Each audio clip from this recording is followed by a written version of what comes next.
Calling me royalty.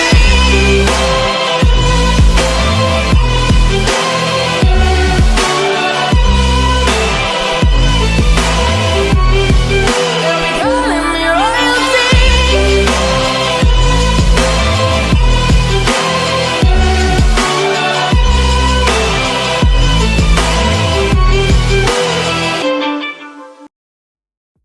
Dans la dernière vidéo, on a vu ensemble les spoilers du chapitre 1037 et on a parlé de l'ombre évoquée par le Gorosei qui est apparu devant les navires du gouvernement mondial à Wano.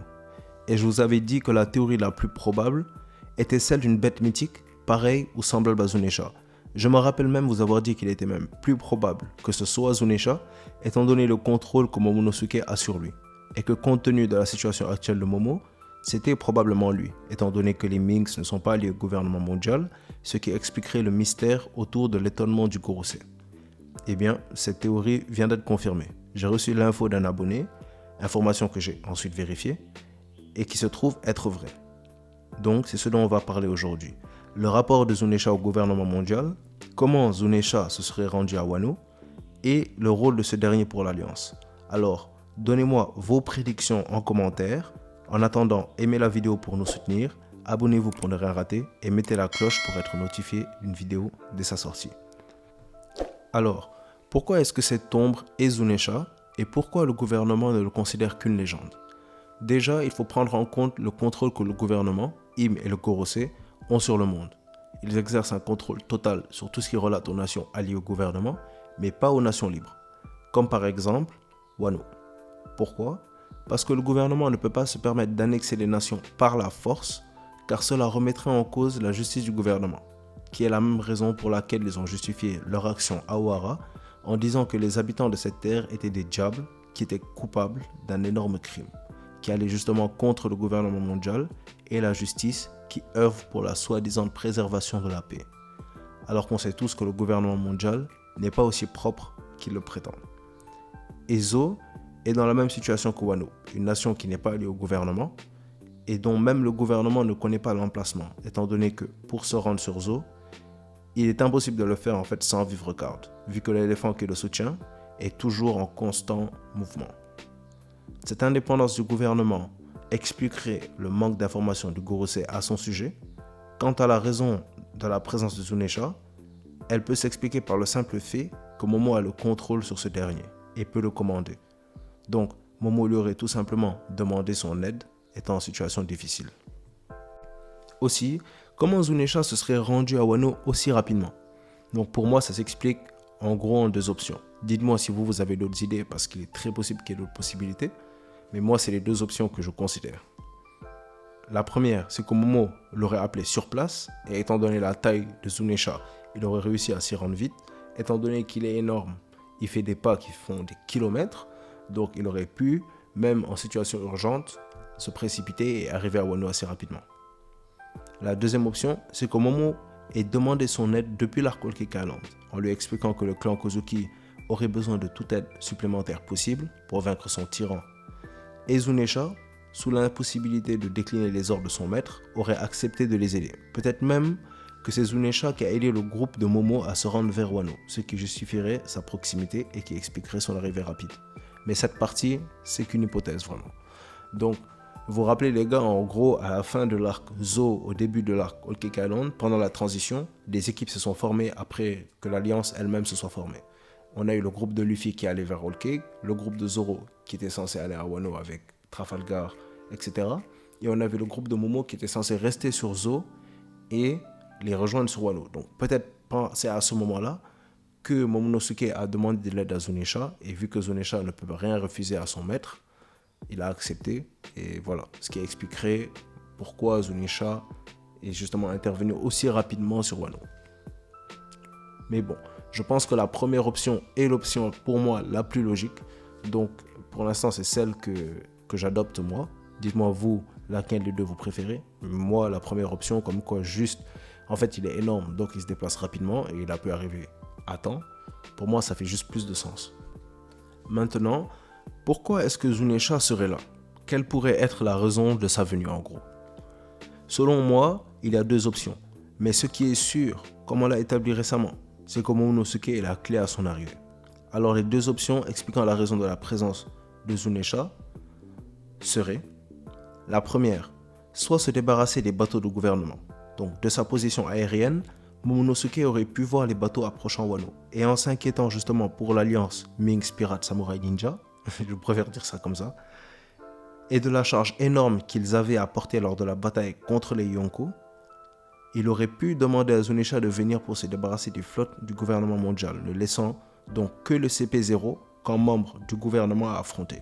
En sachant que les membres du CP0 se trouvent déjà sur Onigashima pour ceux qui ont été montrés, Momo n'aurait pas pu les prendre en compte. Aussi, cette option ferait un beau parallèle étant donné que la première fois que Zunisha nous est venu en aide, c'était pour justement exterminer une flotte ennemie qui était à cette époque celle de Jack. La deuxième option est que Momonosuke se serait rendu compte qu'il n'arriverait pas à porter Onigashima seul et a demandé de l'aide à Zunisha. Ce qui ferait du sens étant donné que Zunisha est connu pour être capable de porter des habitations facilement sur son dos, étant donné qu'il est la maison des Minks. Mais quelques arguments viennent mettre en difficulté et à la fois aussi soutenir cette option. Vous verrez pourquoi je dis que ça met en difficulté et en même temps ça soutient l'option. D'abord, on a celui que Momonosuke doit porter Onigashima seul pour sauver Wano de la destruction, pour justement créer le parallèle avec Oden, son père, qui lui a sauvé Wano de la destruction en se sacrifiant, non seulement avec sa danse, mais aussi en se sacrifiant et en aidant les Frots Rouges à retrouver Luffy pour justement mener la bataille. Mais cette option pourrait être influencée par le fait qu'à travers les voyages avec Luffy, qui n'hésite pas à demander de l'aide aux autres, et même plus, qui embrasse l'idée de demander de l'aide lorsqu'on ne peut pas faire quelque chose seul, aurait pu influencer Momonosuke et l'aurait mené à cette décision. Donc je m'explique un peu. C'est qu'en fait, beaucoup penseraient que Momonosuke a forcément la tâche de... Il faut qu'il le fasse seul. Mais quelque part, ça montrerait, je pense, l'évolution du personnage, qu'à la place de vouloir faire comme son père et de le faire tout seul, qu'il se rend compte qu'en fait, je ne suis pas mon père, je ne suis pas Oden, je vais faire de mon mieux pour justement porter l'île, mais j'aurai besoin d'aide, parce que je ne pourrai pas le faire seul. Et donc, étant donné que Luffy l'aurait influencé par son habitude de toujours demander de l'aide, Luffy le dit tout le temps, il ne peut pas survivre seul, il a besoin de personne pour l'aider.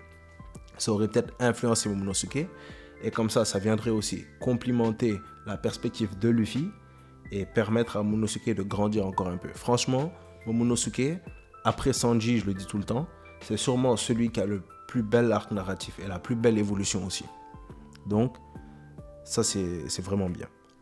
Ensuite, pour le deuxième contre-argument, mais qui selon moi renforce toujours quelque part la théorie, c'est celui que Zunisha est la maison des Minks et que pour porter Onigashima, il devra détruire l'habitat des Minks qui se trouve sur son dos. Ce qui est vrai, mais qui pourrait aussi avoir un tournant intéressant. Il se pourrait que la population Minks soit évacuée d'urgence et prenne refuge sur Wano étant donné le risque encouru par la bataille, et qu'ils décident ensemble de sacrifier leur habitation pour le bien de leurs frères, les membres du clan Kozuki, et par conséquent aussi pour les habitants de Wano. On a vu ce dont ils étaient capables justement pour Raizo, donc ça ne m'étonnerait pas qu'ils soient capables de faire ça pour toute une population. Ce qui nous mène à un scénario logique. Après que Zunisha aide Momo à porter Wano et que la maison des Minks ait été détruite, les Minks se trouvant sur Wano pourraient assister à la bataille finale aux côtés des habitants.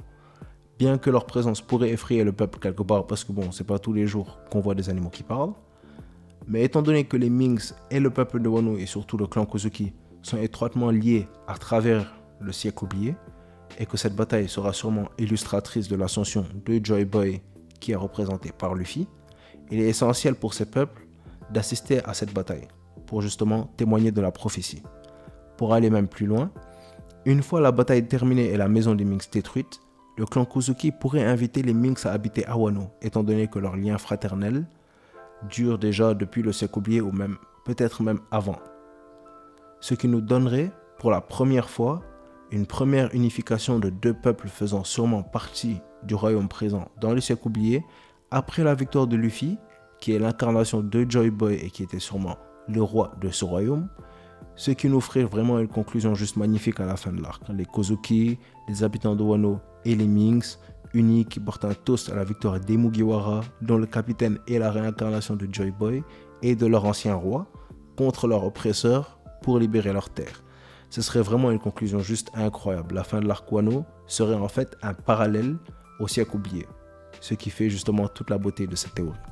Donc, à mon avis, de ces deux options, la première reste la plus probable. Autrement dit, Komomo aurait demandé de l'aide à Zunisha pour garder les navires ennemis loin de Wano et Onigashima pour créer un parallèle avec la première intervention de Zunisha pour justement garder les troupes de Jack loin de Zo. Et vous, qu'est-ce que vous en pensez? Est-ce que vous avez des théories? Comment Zunisha serait venu à Wano? Quelle est la raison de sa venue? Quand est-ce que Komomo l'a appelé? Partagez vos théories avec moi dans les commentaires. C'est vraiment amusant des fois d'échanger nos idées et d'en débattre et tout. Donc n'hésitez surtout pas. Et n'oubliez pas aussi d'aimer la vidéo pour nous encourager, de vous abonner pour être à jour et de mettre la cloche pour être notifié dès qu'une nouvelle vidéo sort. Donc comme d'habitude, ça a été un plaisir de faire cette vidéo pour vous et à bientôt les pirates.